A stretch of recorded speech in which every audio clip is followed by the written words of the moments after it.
नमस्कार, मैं हूं सान्याराज पांडे और आप देख रहे हैं बिहार संवाददाता। आपको बता दें कि लालू यादव की दोनों बेटियां जो हैं वो राजनीतिक मैदान में उतर चुकी हैं। अब ऐसे में रोहिणी आचार्य को भी सीट मिला है सारण से। अब वो पूजा पाठ कर रही हैं ताकि वो लोकसभा चुनाव जीत सके। लेकिन वहीं आपको बता दें कि रोहिणी आचार्य की भाभी यानी तेज प्रताप की पत्नी जो है, जिन्हें लालू यादव ने बेदखल कर दिया है, ऐश्वर्या, अब वो भी सारण से ही है। ऐसे में रोहिणी आचार्य कैसे वोट मांगने जाएंगी वहाँ पे, क्या लगता है?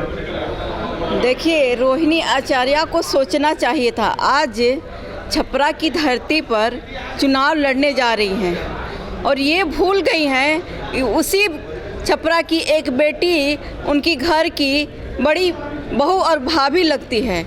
लेकिन आप ही बताइए कि एक घर की बेटी का अपमान और दूसरी ननद उनके घर जा कर के कहे कि हमको वोट दीजिए, वैसे में उस परिस्थिति में उस घर के लोग क्या करेंगे, इसकी चिंता तो रोहिणी आचार्य को करना चाहिए थी। कि इससे पहले चुनाव लड़ने से पहले उनको सोचना चाहिए था। जिस घर की बेटी का अपमान, जिस क्षेत्र की बेटी का अपमान, उस बेटी के घर में आप वोट मांगने जा रही हैं। पहले तो आपको अपने घर में झांकने की आवश्यकता है कि उस बेटी को आपने अपने घर से बेदखल करने का काम किया है, तो कहीं ना कहीं उस छपरा की घर की बेटी और उस घर के लोग उनको मुँह तोड़ जवाब देने के लिए तैयार बैठे हुए हैं। और रोहिणी आचार्य को सबक उसी रूप में मिलने वाला है। 24 में ये लोग वहाँ से उनका खाता भी नहीं खुलने वाला है।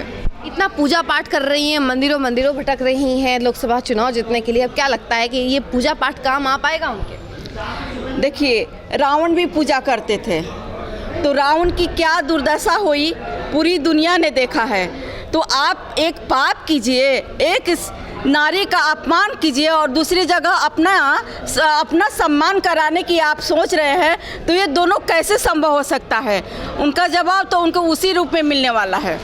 जी, सवाल ये है कि अब मीसा भारती भी मैदान में उतरी चुकी हैं, वो भी पाटलिपुत्रा से लड़ रही हैं। ऐसे में रामकृपाल उनके अगेंस्ट में है। तो आप ये बताइए कि क्या मीसा भारती का बोलबाला हो पाएगा, जिस तरीके से पिछली बार भी वो हारी थी?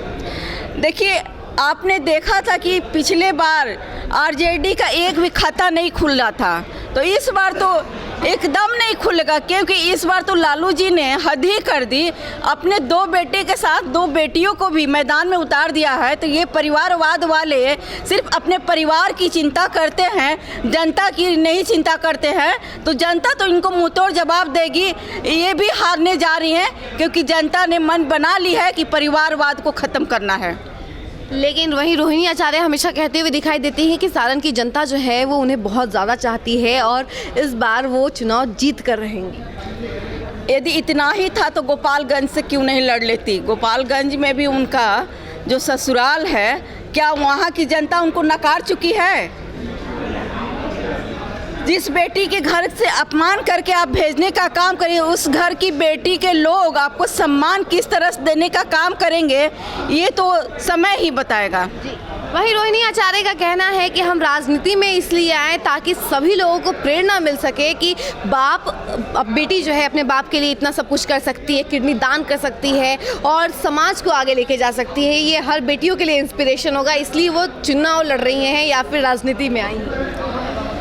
यदि वही परिस्थिति उनकी भाभी के साथ जो हुई उनके साथ हुई होती, तो क्या ये दर्शाता, ये बता पाती कि एक पिता के द्वारा चुनाव लड़ने के लिए जो टिकट दिया गया, उसी घर में एक बहू को अपमानित किया गया और उस अपमानित बहू के घर आप जाकर के चुनाव लड़ने का काम कर रही हैं, तो बहू तो जवाब देगी ही, आपको वो जगह दिखाएगी।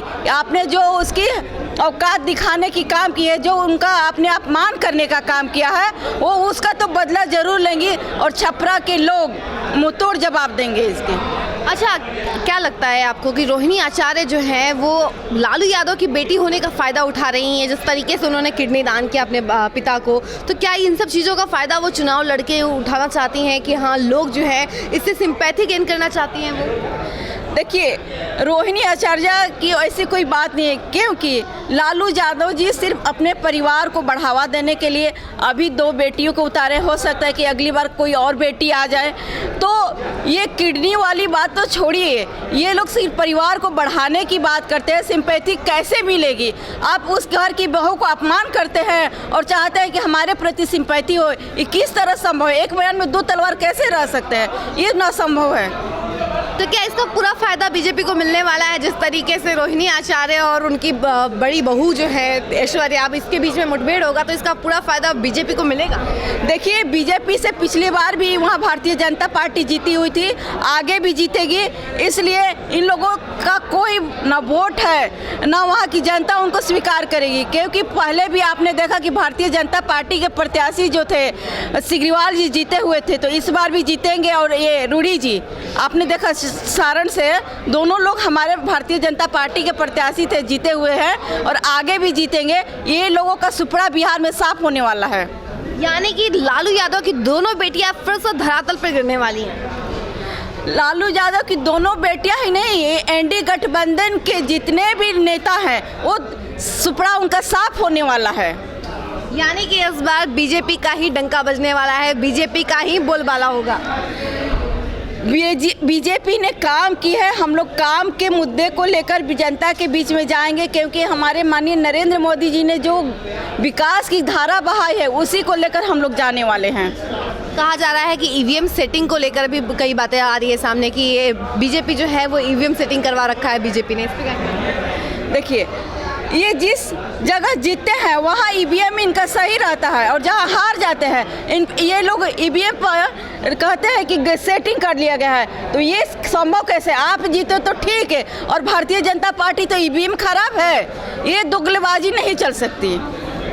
तो आपने सुना कि पूनम सिंह का क्या कुछ कहना है इस पूरे मुद्दे को लेकर, और साथ में इन्होंने साफ तौर पे कह दिया है कि एक ही मैदान में 2 छुरी नहीं रह सकती है, इसलिए रोहिणी आचार्य फिर से धरातल पे गिरेंगी। ऐसी तमाम खबरों के लिए बने रहिए हमारे साथ और देखते रहिए बिहार संवाददाता।